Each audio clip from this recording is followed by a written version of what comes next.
आप सभी को राम राम।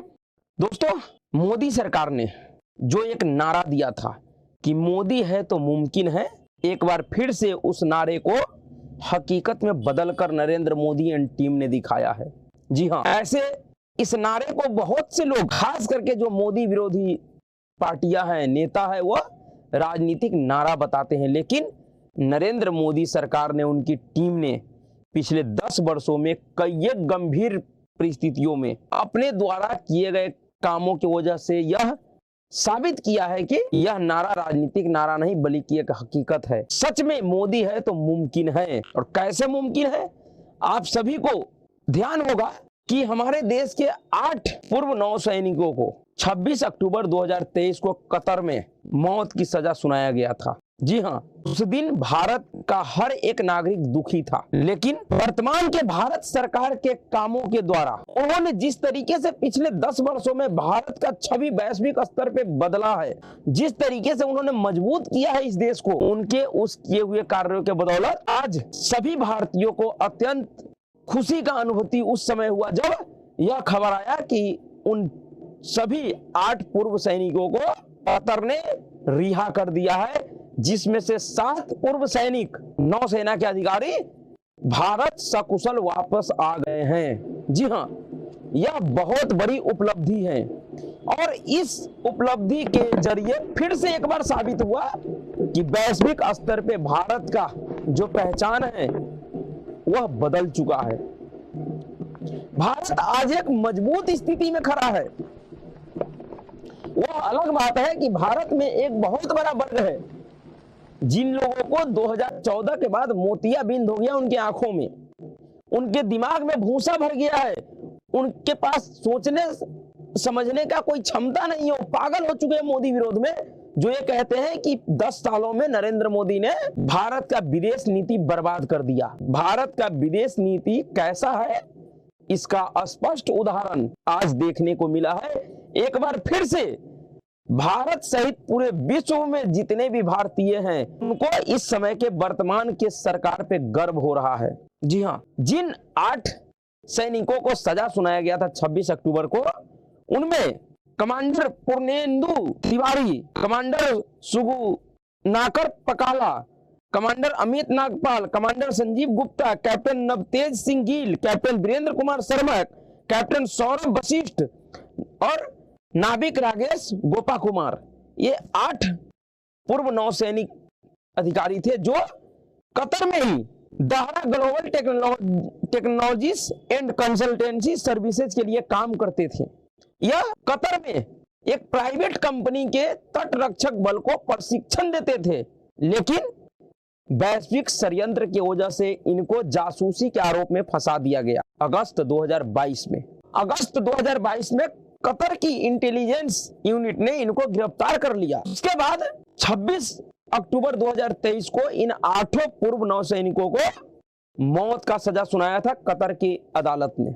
उस समय देश के सभी नागरिक, सभी भारतीय, देश और विदेश में रहने वाले बड़े दुखी हुए थे। उन सबको यह भरोसा था अपने सरकार पे कि सरकार इन सभी अधिकारियों को सुरक्षित जरूर लाएगा, और वह संभव हुआ है। और जो सैनिक हमारे लौटे हैं कतर से, उन्होंने क्या कहा है, किस तरीके से उनके बातों से यह भरोसा आज देश के उन तमाम नागरिकों को हुआ है जो देश या विदेश में रहते हैं। एक बार फिर से नरेंद्र मोदी की सरकार पे उनका भरोसा मजबूत हुआ है। आप उन अधिकारियों को सुनिए कि वो क्या कह रहे हैं, कैसे वो नरेंद्र मोदी सरकार के किए हुए कामों को धन्यवाद दे रहे हैं, कैसे उनका आभार प्रकट कर रहे हैं। और यही भरोसा और विश्वास है जो पिछले 10 सालों में नरेंद्र मोदी जी ने कमाया है। यही उनका पूंजी है जिस कारण से पूरा विपक्ष, और सिर्फ विपक्ष ही नहीं, पूरा विश्व आज नरेंद्र मोदी के सामने नतमस्तक है। बहुत खुशी हो रही है कि वापस इंडिया पहुंच गए हम सेफ एंड साउंड, और definitely honourable prime minister Shri Modi को धन्यवाद करना चाहेंगे कि उनके पर्सनल इंटरवेंशन से ये पॉसिबल हुआ। Without the intervention of prime minister Modi it won't be, आज हम आपके सामने खड़े नहीं हो रहे होते अगर इंटरवेंशन नहीं होता है at that level higher. We have waited almost 18 months to be back in India. We're extremely grateful to the Honorable Prime Minister, Sri Narendra Modi ji. It certainly wouldn't have been possible without his personal intervention and that equation with the Emir of Qatar. I think we are grateful to the Government of India, the bottom of our heart. अरे मोदी है तो मुमकिन है, अरे मोदी है तो मुमकिन है। आपने सुने ये सेना के अधिकारी किस तरीके से आभार व्यक्त कर रहा है, किस तरीके से कह रहा है कि बगैर प्रधानमंत्री नरेंद्र मोदी के हस्तक्षेप के यह संभव नहीं था, हम लोग वापस नहीं आ सकते थे। आज यह सम्मान, यह भरोसा नरेंद्र मोदी जी ने कमाया है, उन्होंने करके दिखाया है।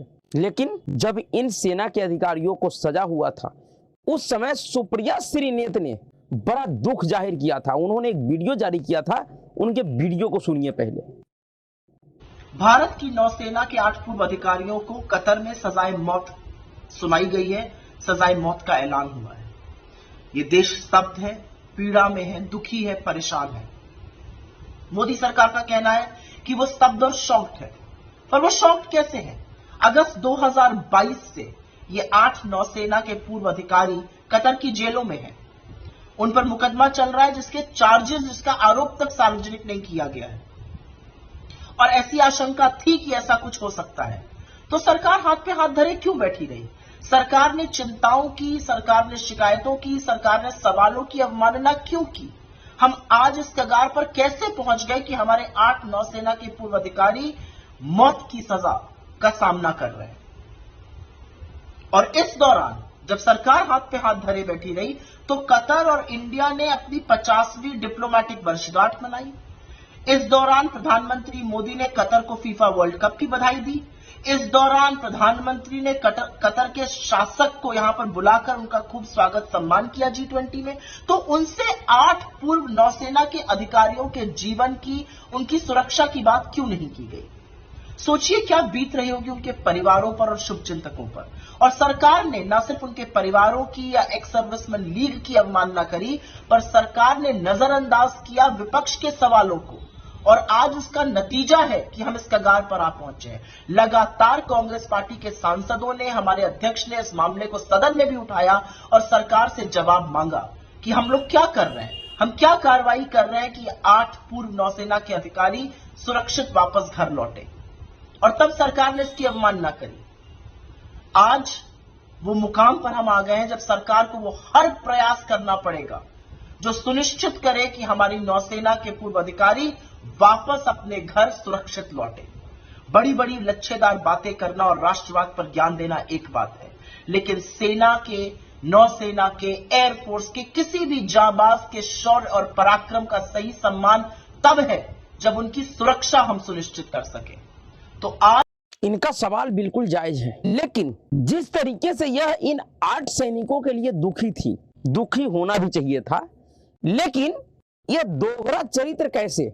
जिस तरीके से इन्होंने सवाल पूछा था 8 नौसैनिकों पे, इनको बड़ी पीड़ा हो रहा था, जबकि पूरे देश को यह भरोसा था कि भारत सरकार उनको वापस लेकर जरूर आएगी। लेकिन आज हम बात करेंगे 1971 के युद्ध में, जिस समय के लिए कहा जाता है कि इंदिरा गांधी ने बहुत बड़ी सफलता हासिल की थी। 93,000 युद्धबंदियों को, पाकिस्तानी फोर्स को, जिसमें 12,000 नागरिक थे, बाकी बचे हुए सब सैनिक थे पाकिस्तान के, उसको हमारे सैनिकों ने बंधक बना लिया था। इस्लामाबाद तक जमीन पे कब्जा कर लिया था भारतीय सैनिकों ने। लेकिन इंदिरा गांधी ने अपने आप को वैश्विक लीडर बनाने के लिए पाकिस्तान के 93,000 सैनिक रिहा कर दिए, जो भी थे 12,000 नागरिक और बाकी सैनिक सब रिहा कर दिए। उसके बाद जो जमीन कब्जाया था भारतीय सेना ने, उस जमीन को भी कब्जा कर दिया। लेकिन इंदिरा गांधी के अंदर इतनी हिम्मत नहीं हुई कि वह अपने 54 सैनिक जो पाकिस्तान ने बंधक बनाया था उस युद्ध में, उसको छुड़वा सके। क्या सुप्रिया श्रीनेत या किसी भी कांग्रेसी नेता ने कभी सदन में अपने उन सरकारों से, अपने उन राजनीतिक बापों से कभी सवाल पूछा कि आपने 93,000 सैनिक छोड़ दिए, कब्जा की हुई जमीन छोड़ दिए, फिर अपने 54 अधिकारियों के क्यों नहीं ला पाए? क्या कारण था जिसके लिए कहा जाता है कि पता नहीं वो कितनी बहादुर और साहसिक महिला थी, सबसे मजबूत प्रधानमंत्री थी। उस मजबूत प्रधानमंत्री की ऐसी कौन सी मजबूरी थी जो 93,000 सैनिक के बदले अपने 54 सैनिक नहीं ला पाए? और उस समय तो छोड़िए, जब तक कांग्रेसी 2014 तक इस देश में राज किया तब तक नहीं ला पाए। इंदिरा गांधी के बाद राजीव गांधी ने राज किया, राजीव गांधी के बाद बीपी सिंह, नरसिम्हा राव, पता नहीं कितने नेताओं ने प्रधानमंत्री बना कांग्रेस के समर्थन से और कांग्रेस के सहयोग से। 10 साल तक खुद Sonia Gandhi super prime minister रही इस देश की, क्यों नहीं उन सैनिकों को लाया? एक सरबजीत सिंह को नहीं ला पाए इन लोगों ने। ये दोहरा चरित्र, दोगला चेहरा कब तक चलेगा? ये खबर है 1971 में लापता हुए थे लांस नायक मंगल सिंह, 49 साल बाद परिवार को मिली जिंदा होने की खबर। बताइए, 1971 के युद्ध में मंगल सिंह को पाकिस्तान ने बंधक बना लिया। 49 साल बाद 2020 में उनके परिवारजनों को यह पता चला, भारत सरकार ने बताया कि मंगल सिंह अभी जिंदा है। 49 साल लग गए भारत सरकार को पता करने में। 39 साल तक कांग्रेस, यानी कि 35 साल तक कांग्रेसियों ने इस देश में शासन किया 1971 के बाद, लेकिन एक मंगल सिंह का वो पता नहीं लगा पाया। छुड़ाना तो दूर की बात है। इस तरह के अनेकों कहानियां हैं, बहुत सारे ऐसे कहानियां, किस्से हैं जिसको लोगों को पढ़ना चाहिए। एक दमयंती तांबे हैं, उनकी उम्र अभी 70 साल हो गई है। उनके पति को 1971 के युद्ध में ही फाइटर पायलट थे, उसको पाकिस्तानियों ने बंदी बना लिया। 70 साल उस महिला को हो गई उम्र, लेकिन उनके पति को कांग्रेसी सरकारों ने वापस नहीं ला पाया। फ्लाइट लेफ्टिनेंट विजय बसंत तांबे, इनको 5 दिसंबर 1971 को युद्ध के दौरान पाकिस्तानी सैनिकों ने बंधक बना लिया था।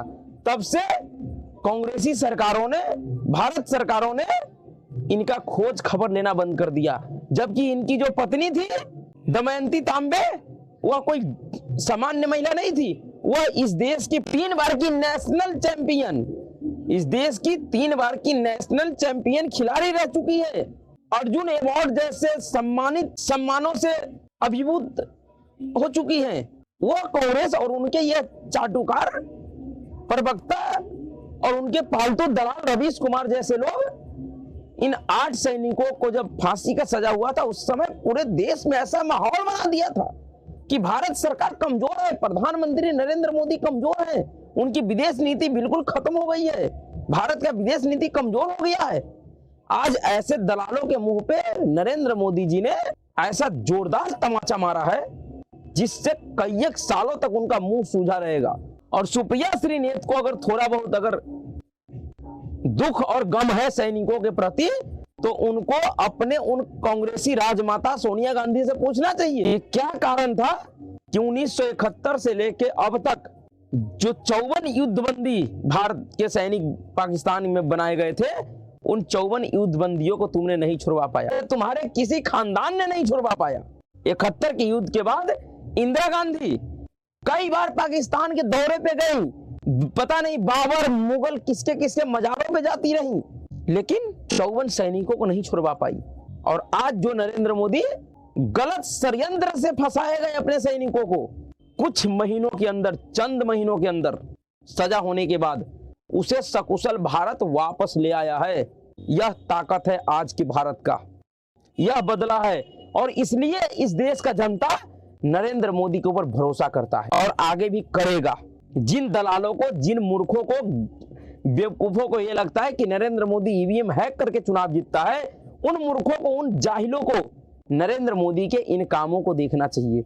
उनको इस काम से पूर्व के कामों को मिलाना चाहिए, दोनों का तुलना करना चाहिए, और फिर इनको समझ में आएगा कि नरेंद्र मोदी ईवीएम हैक करके नहीं, जनता के मतों के बदौलत जीतते हैं। ऐसे इस कार्य के लिए भारत सरकार नरेंद्र मोदी जी को पूरे देश ने आज धन्यवाद दिया है।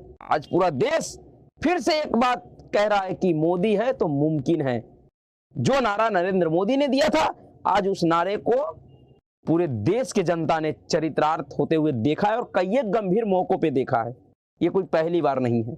चाहे वीर अभिनंदन को कुछ ही घंटों के अंदर छुड़वाना हो या चंद महीनों के अंदर अपने इन नौसैनिकों को या फिर आम नागरिकों को, हर एक मौके पे भारत सरकार ने भारतीयों का हर तरह से हर जगह रक्षा किया है। इसलिए कहता है कि अब की बार 400 पार, इसमें कोई संदेह नहीं है। तो अभी के लिए इतना ही। अगर आपको वीडियो अच्छा लगा तो वीडियो को लाइक कीजिएगा, शेयर कीजिएगा और चैनल को सब्सक्राइब कीजिएगा। नमस्कार।